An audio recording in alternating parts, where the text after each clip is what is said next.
Yesus cinta kita semua, sebab kita adalah anak-anaknya.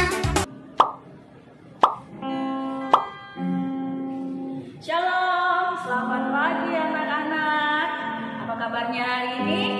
Dahsyat, luar biasa. Yes. Puji Tuhan, pagi hari ini anak-anak, kita akan mengadakan ibadah online, tapi tidak mengurangi kehadiran Allah di dalam kehidupan kita. Itu sebabnya anak-anakku yang dikasih oleh Tuhan, mari kita mau siapkan hati kita di pagi hari ini untuk kita datang memuliakan nama Tuhan, untuk mengagungkan nama Tuhan.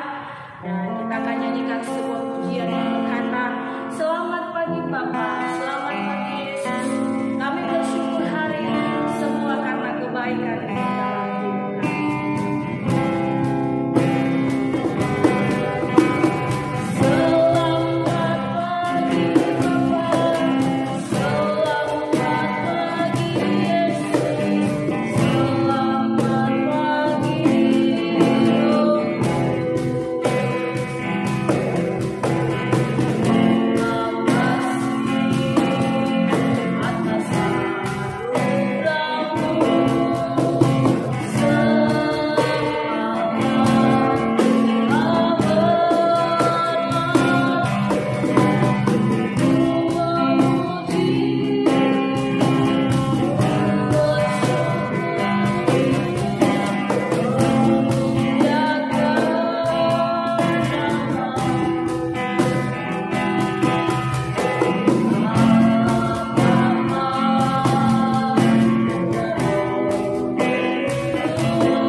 Pagi hari ini kami boleh ada semua karena penyertaan-Mu di dalam kehidupan kami. Dan kalau pagi hari ini Tuhan, kami akan mengadakan ibadah sekolah minggu. Mari Tuhan, Engkau akan pimpin dari awal sampai pada akhirnya. Kiranya Tuhan boleh menolong, menyertai kami, memberikan sukacita ketika kami memuji, memuliakan nama-Mu. Kami siapkan hati kami Tuhan, untuk kami akan memulaikan ibadah sekolah minggu kami pagi hari ini. Hanya di dalam nama Tuhan Yesus Kristus kami sudah berdoa mengucap syukur kepadamu. Haleluya. Amin. Puji Tuhan, anak-anak yang dikasihi oleh Tuhan. Hari ini kita ada semua karena kebaikan Allah dalam hidup kita. Itu sebabnya kita mau bahwa dari terbitnya matahari sampai pada terbenamnya, kita mau senantiasa mengucap syukur, memuliakan Allah di dalam kehidupan kita. Sampai kita semua bangkit berdiri.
Kita begitu dalam, begitu luas dan begitu lebar kasih Allah di dalam kehidupan kita. Kita lanjut pujian kita berkata, setinggi-tingginya langit, lebih tinggi kasih Yesus.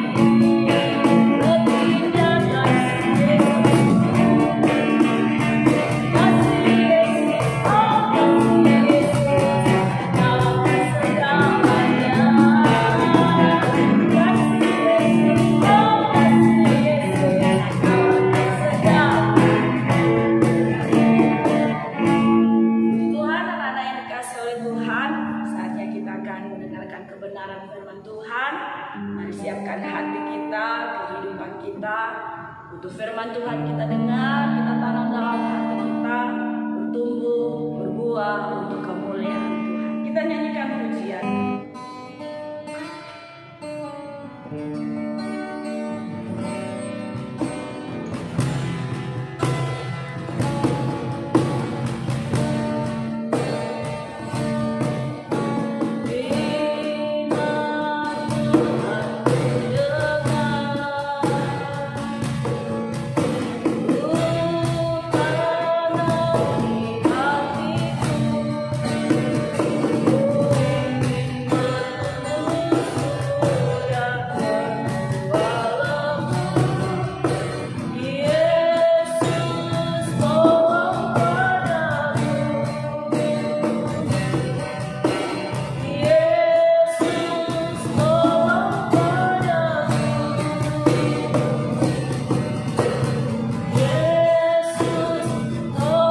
Bapa di sorga, kami mengucap syukur berterima kasih kepadamu. Kami sudah memuji memuliakan namamu.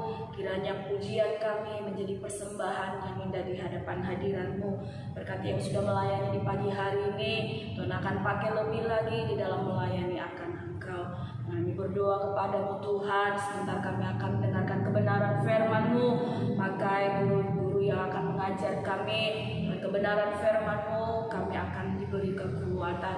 Firman-Mu kiranya yang kami dengar akan tertanam dalam hati kami, berbuah untuk kemuliaan nama-Mu. Kami siap mendengarkan kebenaran firman-Mu di dalam nama Tuhan Yesus Kristus. Haleluya. Amin. Jangan lupa anak-anak memakai masker kemanapun kita pergi.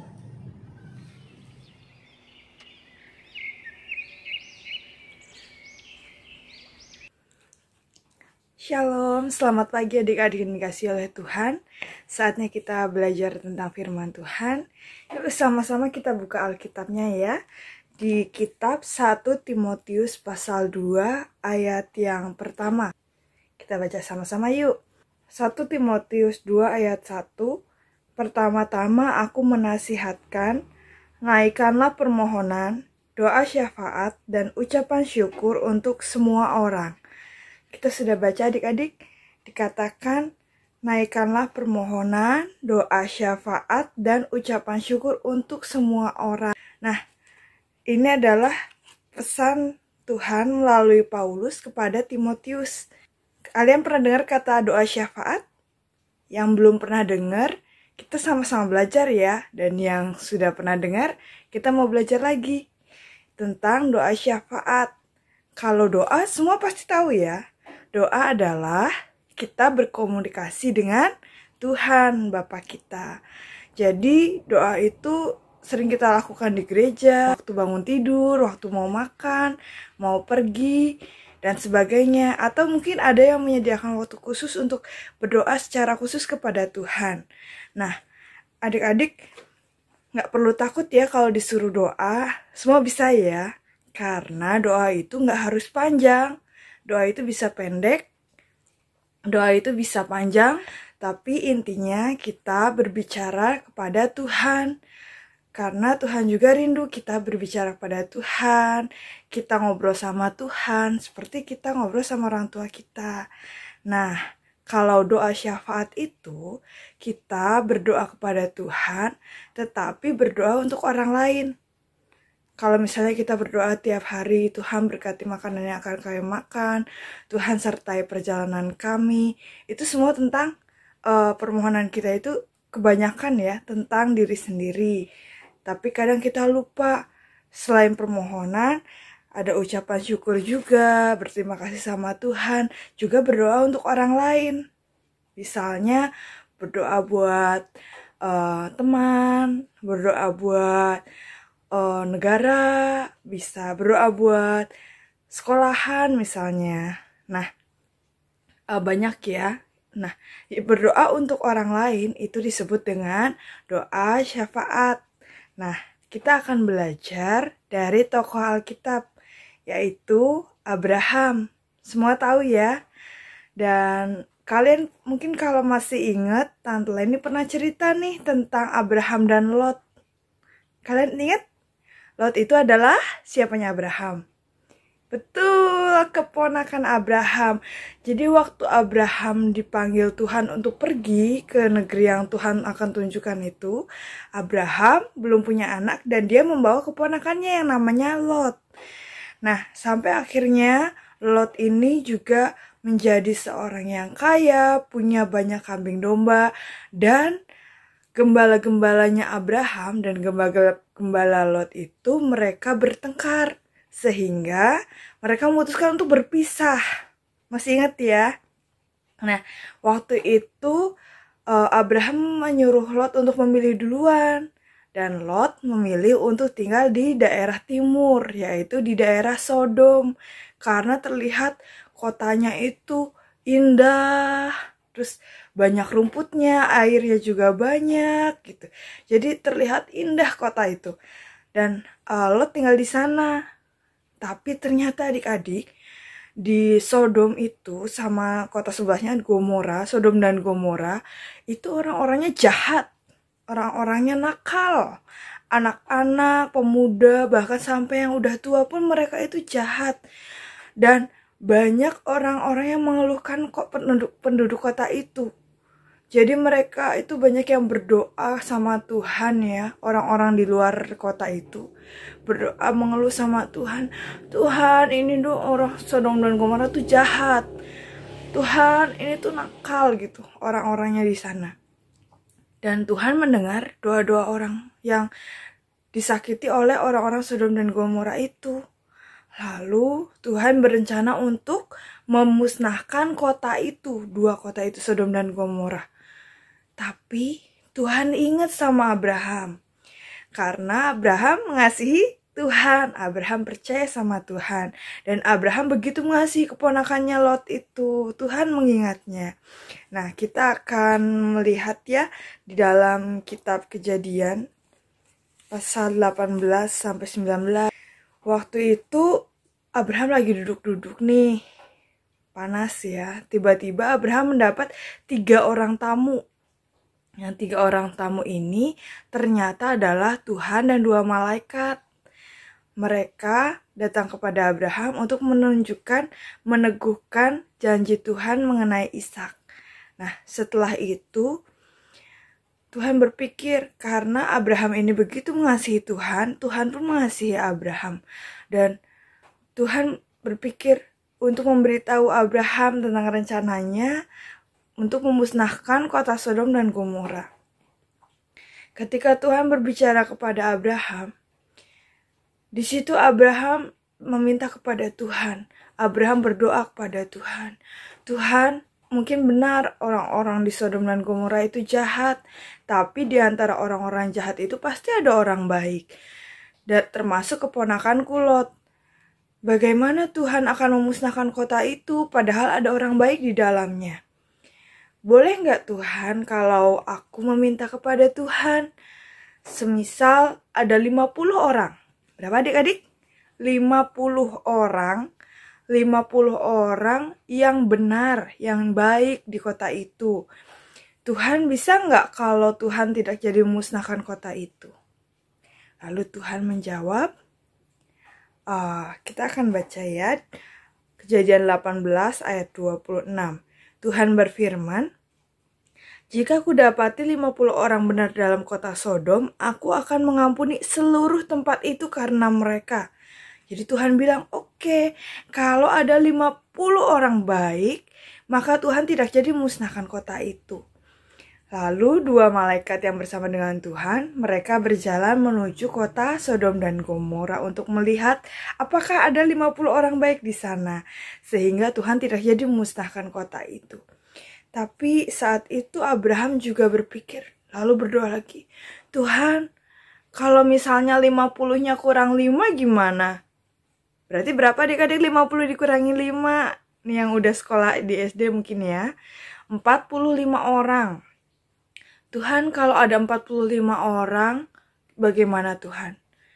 Kata Tuhan, baiklah Abraham, kalau ada 45 orang yang baik dan benar, maka aku tidak jadi musnahkan kota itu.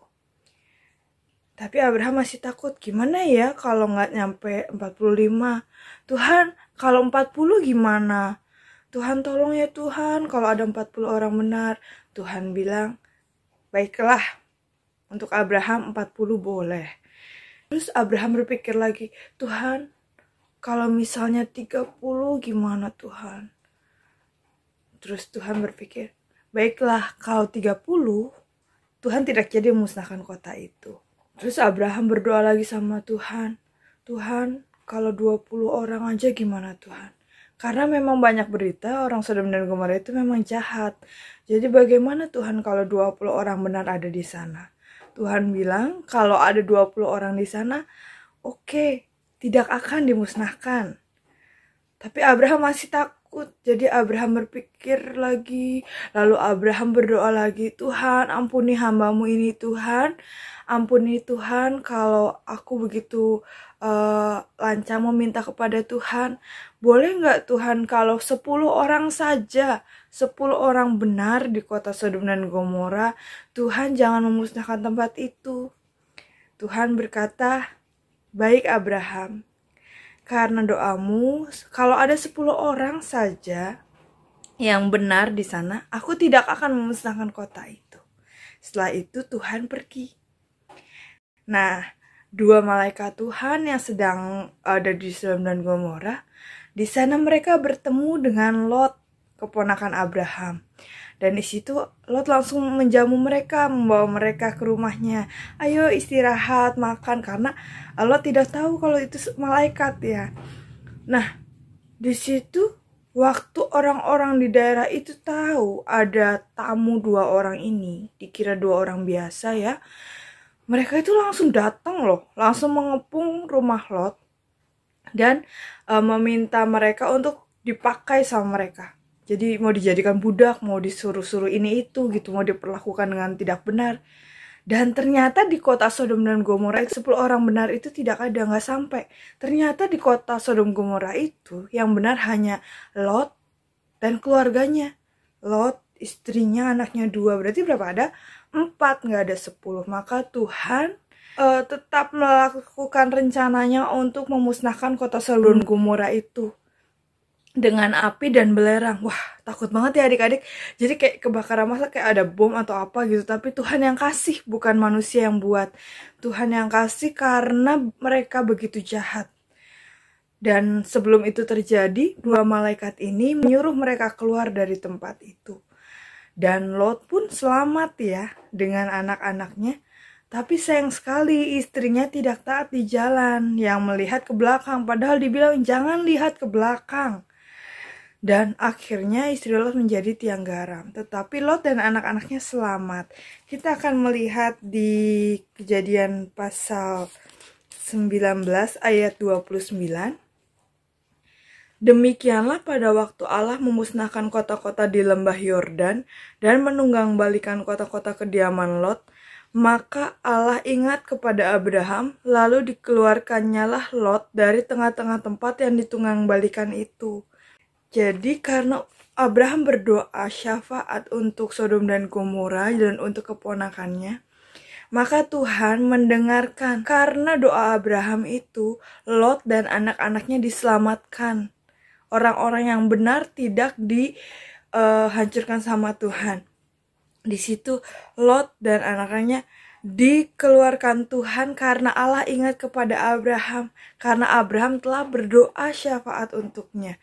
Nah, adik-adik, indah sekali ya adik-adik kuasa doa itu. Kalau kita berdoa dengan percaya, dengan beriman, apalagi kita berdoa buat orang lain, Tuhan senang, Tuhan mendengarkan. Nah, adik-adik bagaimana? Bagaimana juga dengan Cici dan mungkin yang lainnya ya? Sudahkah kita berdoa? Dan kalau berdoa, apakah tentang diri sendiri, Tuhan, tolong aku tentang ini, tolong aku tentang itu. Tapi kita lupa untuk orang lain. Nah, kita mau belajar ya, waktu kita berdoa, mungkin berdoa pribadi, atau berdoa mungkin bangun tidur, atau berdoa mau tidur. Belajar yuk sama-sama kita belajar berdoa bagi orang lain. Nah, misalnya untuk sekarang ya, dalam kondisi pandemi seperti ini, kalau guru sekolah minggu ada yang sakit, kita berdoa juga supaya cepat sembuh. Jadi kita bisa nanti bareng-bareng lagi ibadah di gereja. Nah, kita mau berdoa ya, Tuhan mau tolong sembuhkan, pulihkan, sampai semuanya sehat. Juga mungkin kalau ada teman yang sakit, atau mungkin ada teman yang lagi sedih, kita bisa berdoa buat mungkin papa mama kita kalau mereka kelihatan sedang capek atau gimana, kita menghibur mereka. Selain itu kita juga berdoa sama Tuhan, tolong orang tua saya supaya mereka kuat, supaya mereka tetap sehat.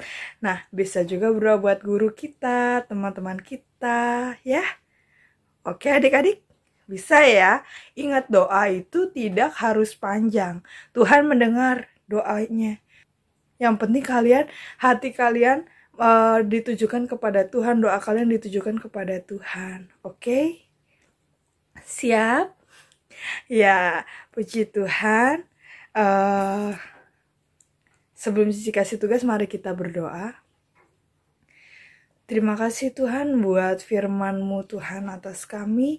Ajar kami belajar seperti Abraham Tuhan yang peduli akan orang lain Bapa. Ajar kami Tuhan untuk bisa Tuhan mengingat orang-orang Tuhan dan membawa mereka kepadamu melalui doa-doa kami Tuhan. Ajar kami untuk bisa berdoa syafaat Bapa. Tolong kami Tuhan untuk kami tidak memikirkan diri kami sendiri tapi juga orang lain Tuhan. Kiranya Engkau mendengar doa kami Tuhan, juga buat setiap teman-teman kami atau mungkin guru kami Tuhan. Kalau ada yang sedang sakit Bapa, Engkau Allah yang sanggup menyembuhkan dengan kuasa darah-Mu Tuhan. Engkau jamah Tuhan, sehingga kami boleh sama-sama Tuhan beribadah di gereja lagi nanti Bapa, juga sehingga kami boleh bersekolah bersama-sama juga Tuhan. Terima kasih Bapa, kayak bersyukur di dalam nama Tuhan Yesus Kristus. Haleluya, amin. Oke, tugasnya buat adik-adik yang masih di kelas kecil ataupun di kelas tengah dan besar, tugasnya adalah berdoa syafaat, ya. Untuk yang kelas kecil bisa sambil dituntun papa atau mamahnya, nggak apa-apa, dan nggak harus panjang ya. Contohnya, misalnya, Tuhan Yesus, aku berdoa untuk A supaya dia bisa tetap menjadi anak yang baik. Terima kasih Tuhan, dalam nama Tuhan Yesus Kristus, haleluya, amin. Nah, contohnya begitu ya, jadi nggak harus panjang-panjang. Tapi kalau yang kelas tengah dan kelas besar, sebelum berdoa syafaat, kalian coba ceritain ulang sedikit aja tentang siapa sih tokoh hari ini. Terus bisa juga nama kotanya, apa yang mau Tuhan hancurkan, dan doa syafaatnya dilakukan oleh siapa untuk siapa, ya. Itu boleh diceritain sedikit dulu. Terus setelah itu berdoa syafaat, ya. Bisa? Oke. Terima kasih. Tuhan Yesus memberkati. Tetap jaga kesehatan. Terus bersukacita dalam Tuhan.